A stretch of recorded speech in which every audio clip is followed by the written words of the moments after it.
Welcome to episode 4 of OverDrive, where we just drive around and chat about your business. So I kind of left you hanging in our last episode. We talked about the importance of online reviews and how people value those, sometimes even over the recommendation from someone they trust. And I told you that, okay, we recognize how important it is, and there's a way that we can work on building good reviews and, dealing with bad reviews, and then we didn't talk about what it is. So I wanted to get right into that. 3 things you need to plan for. Okay, they're kind of like in order. Step 1, 2, and 3. The order isn't quite important, but you have to do all 3, so that's why the order doesn't matter. The first thing is monitoring. You have to know what people are saying about your business online. So there's 3 things you have to monitor, 3 broad things you have to monitor. It's a million things, really. The first kind of broad thing you have to monitor is what are people saying about you on review sites. And there's kind of 3 review sites I want you to think about the most. Number 1, Google. Because, well, people Google your brand. They stumble on you on Google, and then boom, Google's going to post right there in your Google Plus local page. They're going to put right there in the search results, 7 reviews or 12 reviews or 1 review. And so Google reviews are number 1. They have to be your top priority. The second thing you need to be monitoring is Yelp. Just because of the sheer volume, they're kind of the biggest player outside of Google in online reviews. So Yelp reviews cover all industries. So no matter what you do, people can be writing Yelp reviews about you. You have to monitor that.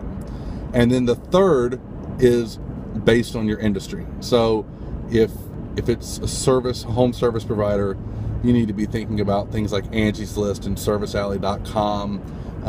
If it's a restaurant, it may be Open Table or Urban Spoon.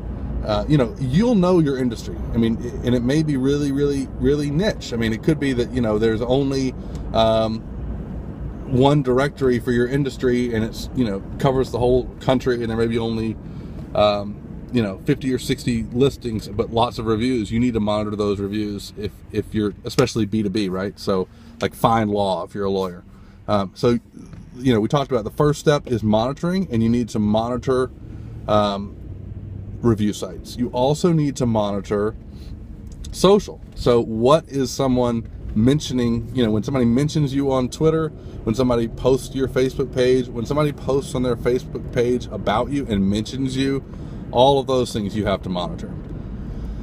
And then the third piece of the puzzle is anything else, especially blog posts. People can talk about you on the internet, on a web page, on their own personal blog. They can write comments in blog sections about your business. So it's pretty broad, that third category. But there are tools and systems in place for monitoring what people are saying about you online.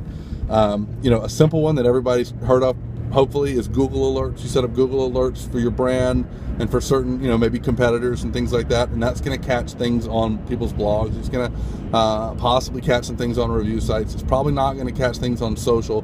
One of the difficulties with Google Alerts is there can be a delay. There are services and tools that are designed to monitor review sites, social, and everything else. They'll do it all encompassing. They're usually very affordable. We sell a system like that, so I can help you with that. So the first step is monitoring. All right, the second step is review building, asking people to write positive reviews about your business. This is really, really important. If there's a couple negative reviews out there, you can't do anything about it, but you can bury them with positive reviews. So how do you do that? Well, you have happy customers, right? When they're happy. The old version of this is like, hey, can you write me a thank you note? Or somebody would offer to write you a thank you note, and you post it up on the bulletin board in your store. Well, we can get a lot more sophisticated than that nowadays. There are systems that through a web flow can follow up with your customers and say, hey, did you have a good experience? Did you? Yes or no? And we try to keep it frictionless. So yes, I had a good experience. Great. Would you mind saying a few words about us and give us a rating? Okay, you know, I loved working with Bill. The deal was easy. Looking forward to working with you again. 5 stars. Cool. Now, you've got that. You can use that on your Facebook page. You can use that on your website. You have a testimonial. But, wait, there's more. Would you mind posting that to one of these review sites or 2 of these review sites? And here's a link.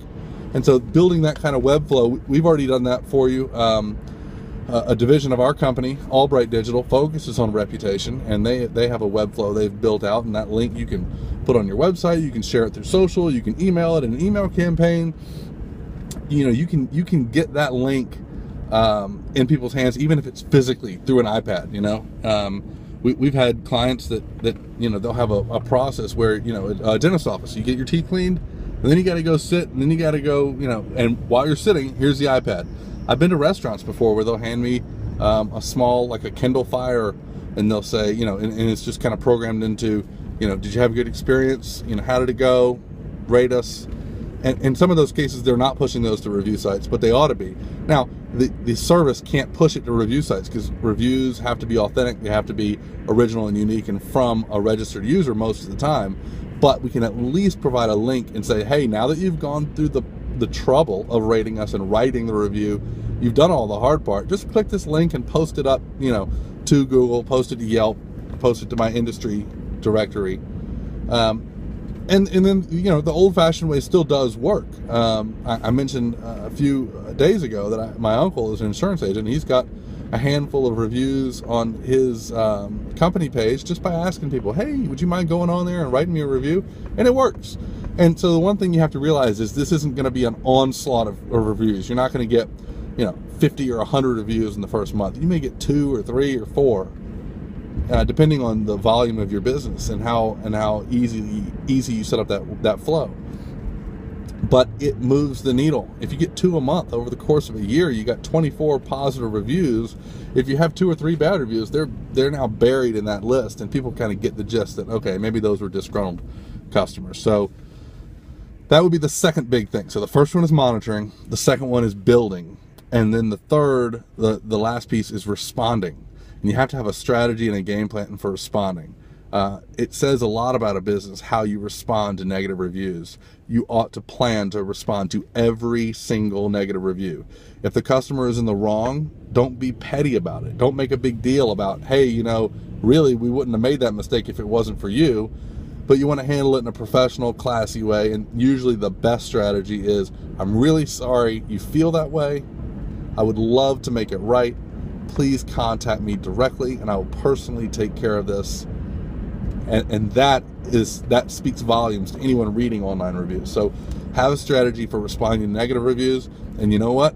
Responding to positive reviews with a thank you is huge. People love thank you.